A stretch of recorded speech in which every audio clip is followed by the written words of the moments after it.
जय जगन्नाथ ए वर्षर जगन्नाथ यात्रा रे कॉर्पोरेट सोशल रिस्पांसिबिलिटी रे गोटे नुआ अध्याय जोड़ी जाई।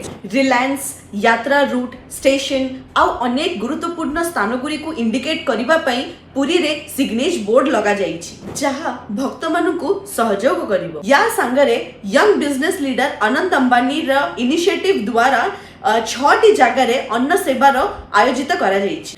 पुलिस सिक्योरिटी आउ एडमिनिस्ट्रेटिव वर्कर्स मानकु टाइम रे खाद्य आउ पानी देबार आयोजित भी बहुत भल से करा जाईछि। टीम रिलायंस सैनिटरी ड्राइव माध्यम रे लक्ष लक्ष डस्टबिन पैकेट्स डिस्ट्रीब्यूट करूचंती जहा कि पुरी को स्वच्छ रखिबारे सहयोगिता करिवो। निश्चय अनंत अंबानी एक प्रेरणादायक पाथ देखौचंती जहा कि अन्य एंटरप्रेन्योर्स मानकु निज राज्य आउ शहर रे सुकर्म करिबा पई गोटे इंस्पिरेशन देखौछि। तो आपण मानकर भावना कोन? Is it an inspiring social welfare activity? Comment निहाती जणांतु।